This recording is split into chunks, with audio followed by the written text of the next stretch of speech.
Hey everybody, welcome to Low Friction Friday. Hope you're having a great week. And yeah, today just going to riff into a topic that is probably due for a bit of an update. And since Influenza B smashed me out for a week and a half, and I am very behind on all of the fun testing and projects that we're working on and hoping to get through to some fun conclusions and updates on, I think, today's a good day to have a chat about why immersive waxing plus wax drips are winning so well, and that oil is rightfully dying. Or, we class obviously oil as wet lubes overall. So it's been a very fun journey since I began zero friction cycling nearly a decade ago, from where immersive waxing and wax drips were at the time to where they are now, and just how much more is, I guess, known and understood in the bicycle chain and drivetrain lubrication space from the early days. It is a fun area where, whilst we still have some very interesting detractors and what they peddle around waxing versus oil, of which we've sort of covered some specifically in the past, it is great to see that in this strange world we live in these days, that this area, some basic facts, logic and understanding and realities are actually coming through to have the right outcome progress so much further up into prevalence than where we began. So today we'll just have a look at the main reasons why immersive waxing plus wax strips are winning and oil's wet lubes are very much on the downtrend, and covering off really some of the myths and misconceptions which continue to be peddled out there, and we can debunk those along the way. So let's get into it.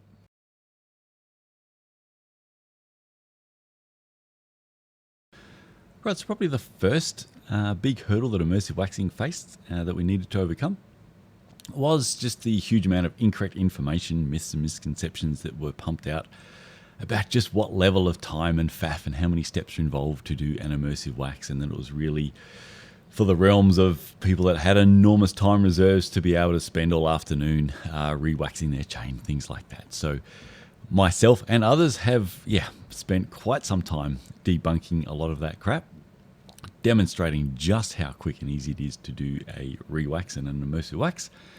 And we also need to balance that with, obviously, if you're running an oil or drip lubricant, that your job doesn't stop just because it didn't take you very long to drip some oil or wet lube onto your chain. You do have an entire maintenance side following that to need to take care of that immersive waxes really do not have to worry about. By their very nature, oils or wet lubricants become much more abrasive and contaminated much more quickly than immersive waxing or the good wax strip lubricants. That is a simple basic fact. That is just the properties of a wet lubricant or oil. Every particle of dirt and dust in the air from the trail, wherever, will stick on contact. But not only that, it's what happens after it sticks on contact. The best video to demonstrate this is actually, ironically, a wax drip application. This is from Silka, best way to apply your drip lubricant. Basically applying it to your chain just prior to the cassette, so that the chain goes from the link parts being open to closed as it runs over the cassette, and the pumping action pumps the lubricant right through the chain. So whilst you do that with a wax drip to ensure penetration before you allow the lubricant to set, with a wet lubricant, that is going to be what is occurring all of the time as the chain is cycling through your drivetrain. So when a wet lubricant or oil has dust, airborne dust, dirt, whatever it may be, stick to the outside of the chain, which it will because it is wet, it does not stay on the outside. The lubricant that is on your chain, even if you've applied it just to the rollers, excess wet lubricant is going to get all the way around the chain. And because it is a wet medium being pumped through the chain, whatever crap is in the wet lubricant on the outside of the chain is going to be pumped through and become part of the lubricant that is on the inside of the chain. The entirety of the lubricant running on your chain will be increasing in its abrasiveness, causing higher friction and wear. That is a simple fact and a simple reality for all oils and all wet lubricants that cannot be avoided. Now, for sure, not all oils and wet lubes are created equal. There is a huge difference that we've seen in testing from the top wet lubes or oils versus the poorest as to how quickly they increase in their friction rate and just how high friction, high wear they become. The general trend is that the high quality wet lubricants and oils that basically need the least amount of the product to effectively lubricate remain a lubricant longer. The wetter the wet lubricant or oil, typically they fare much worse, much more quickly, because they simply become much more abrasive much more quickly. Now, for sure, not all oils and wet lubes are created equal. There is a huge difference that we've seen in testing from the top wet lubes or oils versus the poorest as to how quickly they increase in their friction rate and just how high friction, high wear they become. The general trend is that the high quality wet lubricants and oils that basically need the least amount of the product to effectively lubricate remain a lubricant longer. The wetter the wet lubricant or oil, typically they fare much worse much more quickly, because they simply become much more abrasive much more quickly. There are other ways to do on-bike cleaning to try to make the total, time involved easier. They're not going to work as well as removing for a proper full flush clean. If you're going to go down any type of on-bike maintenance for an oil or wet lubricant, the key is to do that frequently. You need to stop things sort of building up, such that really the most effective way is going to be properly flush cleaning the chain through a number of solvent container baths. So as long as it's kept on top of regularly, because you're putting simply a lot less solvent or degreaser through the chain when you're doing it on bike, they can be okay. How much time and what level of sort of solvent and or degreaser costs and use you're going to need to go through for your chain and drivetrain to fight the black mess with an oil or wet lubricant is going to be highly variable. So if you're riding typically in just dry road conditions and you're using a high quality oil, the battle is generally not too bad. If you're doing any level of gravel or off-road riding and using a wet lubricant or oil, that is typically just a mismatch of product to purpose, and unless you are fighting that battle extremely vigilantly, then you are going to be paying for that in friction and wear very, very quickly. I don't know what people think in general is happening with a wet lubricant or oil out in the world of dirt and dust. All right, let's have a look at the other side of the coin. So if you're running a solid lubricant on your chain, because it's an immersive wax, and this will also apply to a lot of the top wax drip lubricants as well, that's set to at least a semi-solid, which a lot of the good ones do, is that you, without having an actively wet oil or wet lubricant on your chain, for one, very little dust sticks to the chain as opposed to when it's wet. And for two, it doesn't then have a pathway to get from outside to deep inside the chain, where it's going to cause a lot of friction and wear on those high load parts as you're cycling. There is not a transport path for it to get from outside to inside, because the lubricant is solid.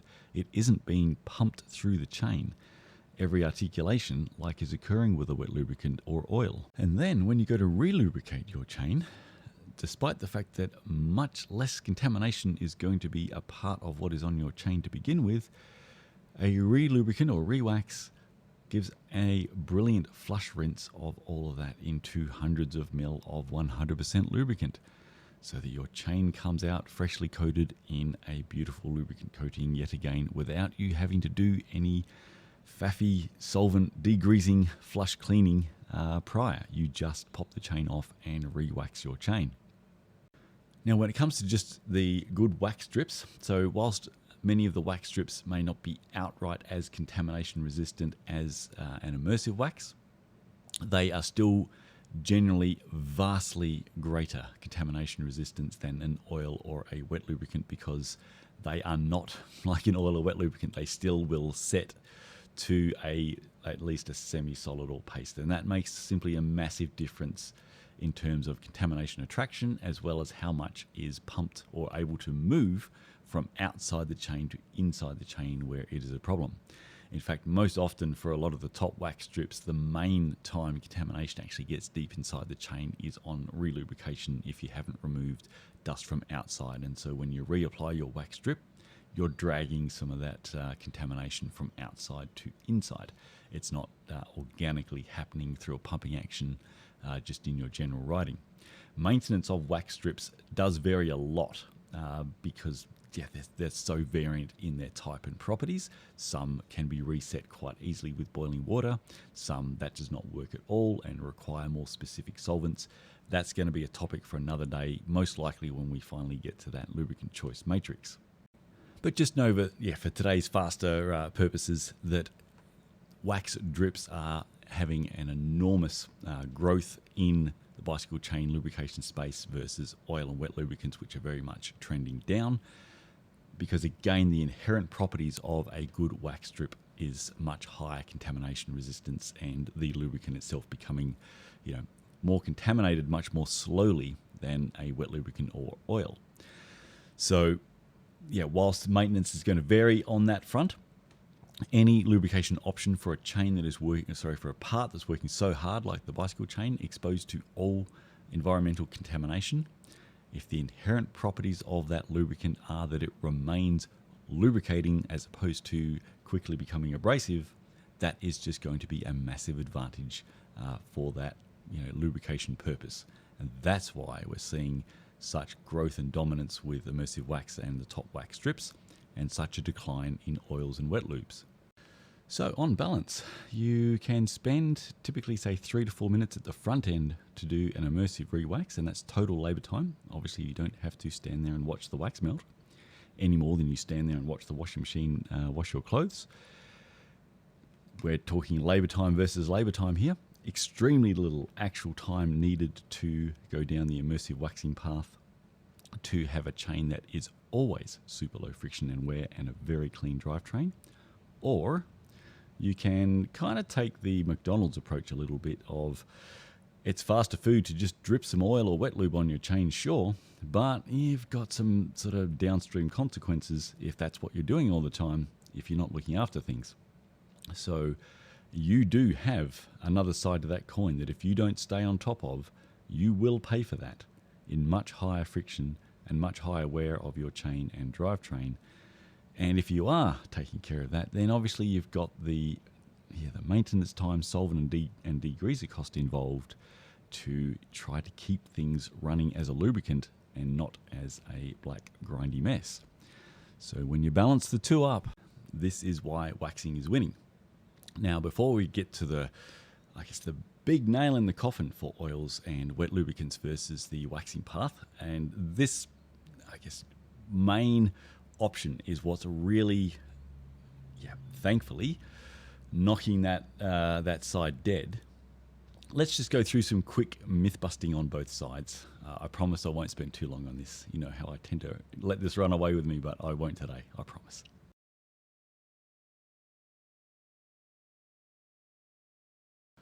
Right, the first main claim that is often peddled is that they clean as they lubricate.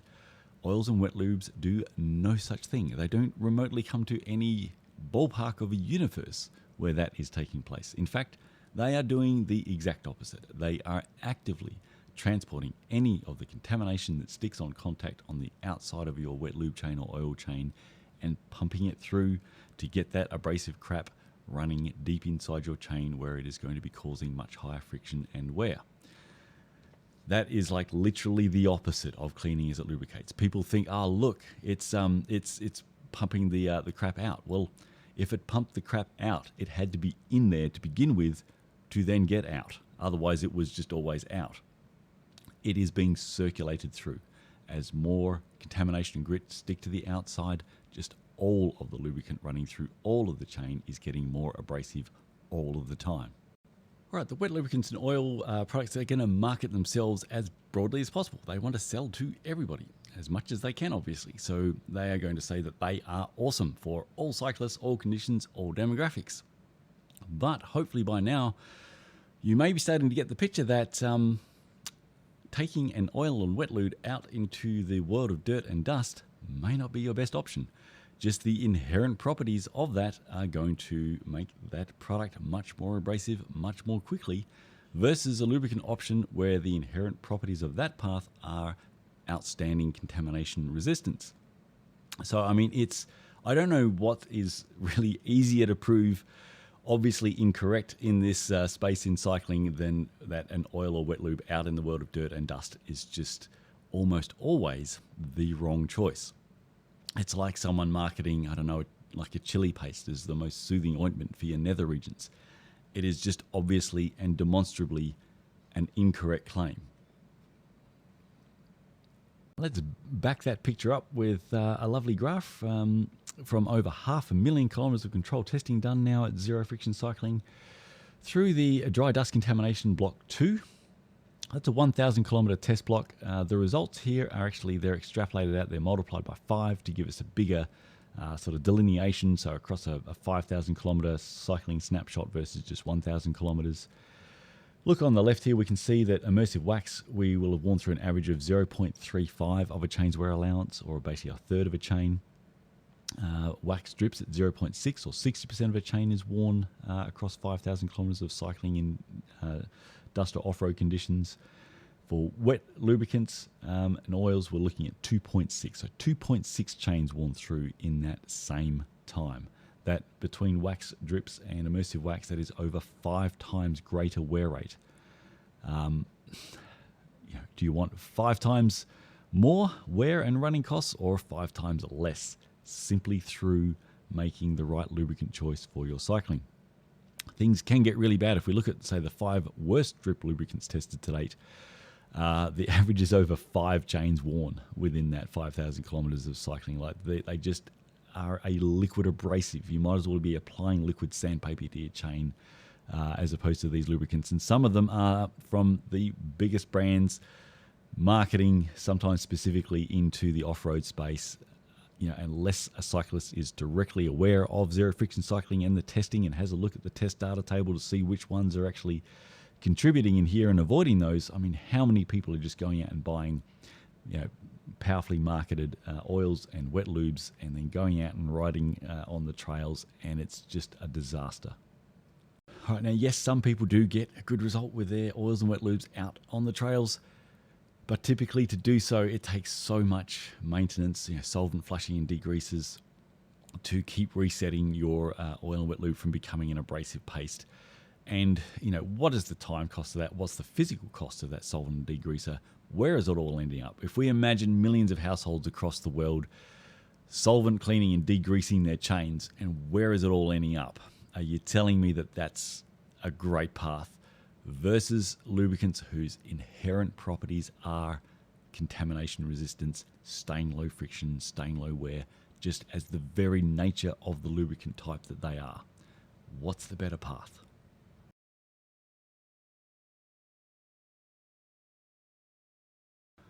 All right, sadly, as always, for immersive waxing, I just have to cover off and put to bed the myth and misconception around it being a huge amount of time and faff. We've just demonstrated, I'll try to remember to put the link to the video of waxing the concise version in the description of this one, but if not, just look that up on YouTube and you will find it.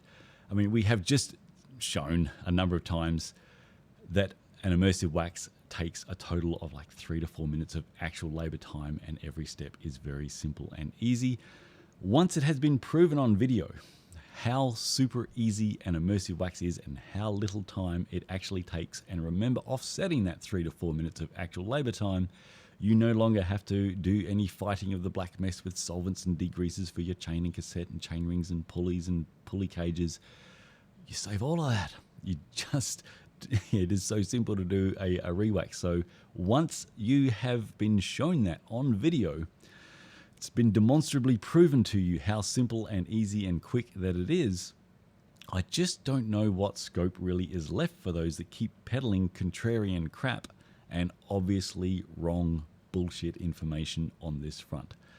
I just hope that once you have seen how simple and easy an immersive wax actually is, that when you see someone else peddling contrarian crap, literally for the case of peddling contrarian crap for their own reasons to get views or clicks, or they're just trying to be in some weird anti-waxing cult, hopefully you know very obviously who is telling you truth, who is telling you heaps of crap. And without getting too in the weeds today, because I'm going to do bigger videos on all this stuff in the future, if you're one of the people that is, for some strange reason, Degreasing or solvent cleaning your chain before you re-wax it. Stop doing that. Just relax and re-wax. The only time you do your solvent and degreaser cleaning is for the factory grease before you do your first wax. After that, just relax and re-wax. Do not solvent or degrease clean your chain as just a matter of practice before you re-wax your chain. Stop it. Please stop it. It is a complete and utter waste of time and solvents and chemicals. Just relax and re-wax. The only time you should be doing any actual sort of cleaning intervention with immersive waxing is post, say, a full wet ride, especially a full wet off-road ride. Boiling water flush rinse will just melt off and flush out all the crap that the water has brought in. Dry the chain, then re-wax it. Do not do that as a matter of course if you are not riding in the wet. Only introduce water to your chain if it's already had water introduced to the chain from the ride. There is no benefit that we can ever track to doing boiling water flush rinses post any kind of dry riding, including dry off-road. Dry off-road, if it's been really dusty, spray some isopropyl alcohol or similar onto a microfiber cloth, wipe the outside of the chain, get rid of the dust that is stuck to the outside from the static electricity of your chain whizzing through the air so that you're not bringing that dust into your wax pot. That's it. Don't boiling water flush rinse your chain post dry riding. Don't degrease and solvent chain before re-waxing ever. The only flush cleaning for your chain would be boiling water flush rinses only if it has been proper wet. Just relax and re-wax for 99% of cyclists for 99% of their riding. Right, the final big myth and misconception that we'll cover today will be that the one around waxes don't work in the wet. There's two angles that this comes from with people stating this incorrectly. One is that they think that they simply don't last. The other is that you will immediately have a rusting nightmare afterwards. All right, let's deal with part one. The waxes don't last in the wet. Typically, immersive waxes will outlast the vast majority of oils or wet lubricants. Oils and wet lubricants suffer from both the conditions, so the water and the crap the water is bringing in with it, as well as being washed out. They're a liquid. Whilst they're usually not directly soluble with water, being liquid makes them susceptible for the water to wash them out and leave less of them in there quite quickly to have to deal with what's remaining, and the water keeps bringing crap in. An immersive wax, it's a solid wax coating bonded to the parts of the chain. It is completely water insoluble. It does not wash out or wash off. What happens, the reason why wax treatment lifespan is shorter in the wet conditions versus dry conditions is the water's bringing more crap in with it. That crap that's abrasive is going to physically wear through the wax coating on the chain parts faster than if it was not wet. But the water itself isn't doing anything to the wax. So sometimes you get questions about triathletes. It's like, I'm worried about my wax chain for the bike leg. It's going to rain heavily overnight. Just static rain on your chain. It could rain like biblical times and your chain is going to be just fine. The wax is not going to be washed out at all. It's bonded to your chain. Wax drips are extremely variable. Some wax drips do actually have a really short treatment lifespan in wet conditions, just the nature of how much is imparted on an application, because a lot of wax drips, a lot of what you're applying can be carrier and much less of it actually lubricant, and that lubricant that's left behind might not be that long lasting or hold up to the amount of crap that water brings in. Other wax drip types, the type of wax that they're using, they can be extremely high performing and long lasting in wet conditions, like say smooth, and generally I think squirt goes pretty well as well. There's just such a broad range of wax types for the wax strips that is highly variable. So sometimes people can confuse wax strips with say immersive waxing and go, wax doesn't work in the wet. I applied this particular wax drip and I got 40 k's into a wet ride and it was done. And that might have been true in their case, but that is not indicative of what is generally happening with the top immersive waxes that will go long and go strong in wet conditions, typically much better than oils and wet lubricants can hang on. Now, post-wet ride, typically with immersive waxes and a lot of the more refined wax strips, yes, you do need to do something. So with an oil chain, sometimes, whilst crap can be washed out of the chain from inside, and what's running inside your chain is going to be potentially a lot of water and crap, you can still have an oily film on the outside with a lot of crap as well. So sure, it may not necessarily rust soon after a wet ride if you ride out in those conditions and park your bike and come back 3 days later. But what's running is your lubricant, unless you are going to flush clean the chain. Like if you just put more oil or wet lube over the top of that and expect that things are going to be running groovy, it is not. You're going to be running a grinding paste masquerading as a chain lube 100% every time. Anytime you have ridden out in wet conditions, you need to reset your chain no matter what lubricant you are running, unless you want to pay for that in high friction and high wear. I mean, it is such an extreme lubrication challenge for a part working so hard, doing so much mechanical action, that exposed to all that crap, I just don't know what people think is going to happen if they don't reset it afterwards. I always use the analogy of, like, you imagine if your bearings had no seals on them and you go and ride out in wet conditions and then don't do anything to reset the contamination and lubrication in your bearings. How do you think they're going to be running? It's much worse than that for your chain because it's so much more exposed and it's working so much harder. So sure, it may not rust if you have an oil on the outside, but you've got bigger issues unless you're doing a full solvent flush clean anyway. Now with an immersive wax, sometimes, and with some wax strips, because that wax will be abraded off the outside, the chain will be unprotected against rust or oxidation. And depending on where you're riding and what's in the water, that can happen fairly quickly. If you're running an immersive wax or a wax strip and you go for a wet ride, you haven't been able to take care of either re-waxing your chain to reset it and re-protect it, and you find that you get some spot rusting or oxidation starting to occur, it's just one of those things where you just know that, okay, post a wet conditions ride for me, I do need to do something to protect it from that. And the options are generally pretty easy and simple. So the first one would be to just wipe the chain dry with a cloth. And if you're can't immersive wax and or you're only running a wax strip, just put a coating of your wax strip on your chain, work it in, and you will in almost all cases be protected. If in the rare cases that is still not enough, because you're riding on, say, salted roads, and because a lot of wax strips use water as their carrier, just the water being in as part of the lubricant that you're applying, there can sometimes still be some spot rust occur in the worst cases. Your next tip to go to is basically spray some isopropyl alcohol onto a cloth. So isopropyl alcohol is great at removing water as well as minerals from the surface of your chain. Wipe your chain with your cloth with isopropyl alcohol, then apply your wax strip to protect it so that it's not going to oxidize.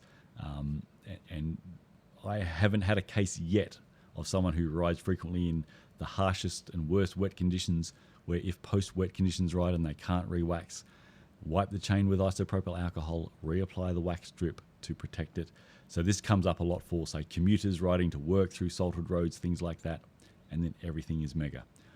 And then if you're immersive waxing, re-wax when you can. If you're not immersive waxing, wax strip just like any oil and wet lubricant chain. Unless you reset it, you are going to have a lot of crap running inside it because the water brings that in. Just applying more lubrication over the top does not take out the crap that the water has brought inside that's running now as part of your lubricant. Right, summary of all of that is that no matter what product you are using, oil, any type of wet lube, wax strip, immersive wax, post-wet ride, unless you reset the contamination in your chain, if you just put more lubricant over the top, you will still have a lot of crap running inside your chain because the water's brought it in there. So everybody, no matter what lubricant type, post-wet ride, if practical, you need to reset the contamination in your chain. And the easiest way to do that is immersive waxes doing an immersive re-wax. That is always easier than doing a solvent or degreaser flush clean, as well as, generally speaking, a lot more cost effective. There may, for some, be a easily fought battle against or preventing against any sort of rust or oxidation. All you need to know is all I have to do is wipe my chain, and reapply some wax strip, all I have to do is wipe my chain with some isopropyl alcohol and then apply some wax strip. One of those three things will solve your chain from oxidation post a wet conditions ride, either before you can reset it properly or before you can re-wax it.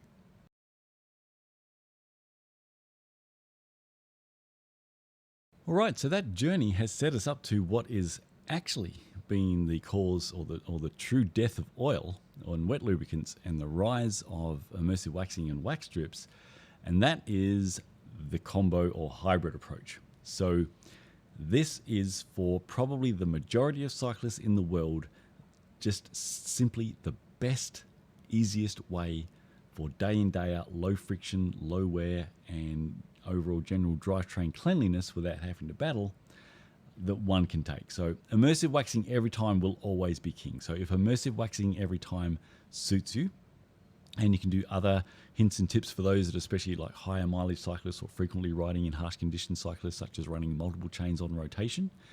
But if immersive waxing every time you need to do a chain relubrication is a little bit of pressure for you to stay on top of that, the hybrid or combo approach, where you basically start with a wax chain, relube the next 3 to 5 times with a compatible wax strip, of which we have really the main recommended ones at the moment are, say, True Tension Tungsten All Weather, Silka SS Drip, Ceramic Speeds UFO Drip All Conditions, as well as some brands matching wax strip that goes with their wax, like Cycler Wax have their own wax strip. I think Dynamic have their own one to go with theirs. Optimize have their own wax strip to go with their wax. Anything like that. Compare it to, say, if you were running an oil or wet lube. Sooner or later, you are going to need to solvent flush clean that chain to reset it. If you're running the hybrid or combo approach with immersive waxing plus wax strip, the immersive rewax is the equivalent of somebody else on oil or wet lube doing a solvent or degreaser flush clean. But what is easier and more cathartic and pleasurable versus mucking around with solvents and degreasers and disposal of that versus popping a chain off and swishing it in a pot of melted wax? So the wax strip in between your immersive waxing, again, all those good wax strips are extremely contamination resistant. There is really not too much to worry about after just say 3 to 5 relubrications with a wax strip. And then if they are the compatible wax strip or a compatible wax strip for your immersive waxing, you don't need to clean it. There's no cleaning. Just take the chain off and re-wax it, and that is your reset. So for most people, most cycling, that means that they're re-waxing only about every sort of 1,000 kilometers, or if it's off-road, it might be sort of 750, 500 kilometers, depending on your off-road cycling. You can do the same little tip in between of just wiping the chain with an isopropyl alcohol spray. If you are riding out in the world of dirt and dust, to make sure you're not dragging that in on relube. Things that doesn't work as well if you're on an oil or wet lube. And of course, you don't have the battle anywhere near the level of trying to keep your cassette and pulleys and so on clean, because they're not coated in an oily wet crap gathering contamination.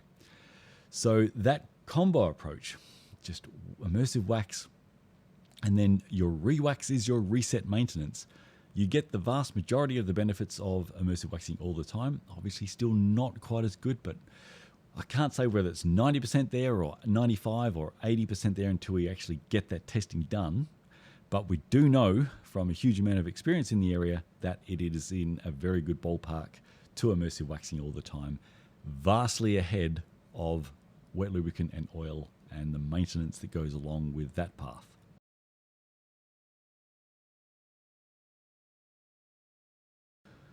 All right, so wrapping up why oil is dying. Oil will always become abrasive faster. You need solvents and degreasers to clean it. Degreasers can be costly. You need proper disposal of them, which I don't know how many people do. You have more cleaning of your drivetrain components.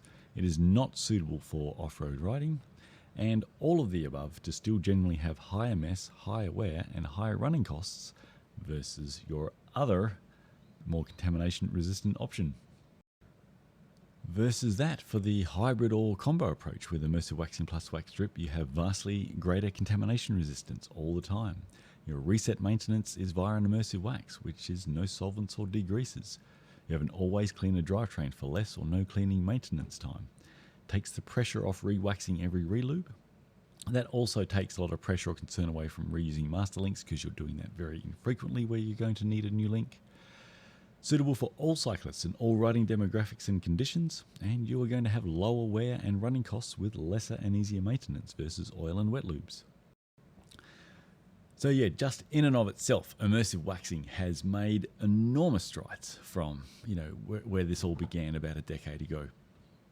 It is gone from being very niche for weird people to very mainstream for very obvious and proven reasons.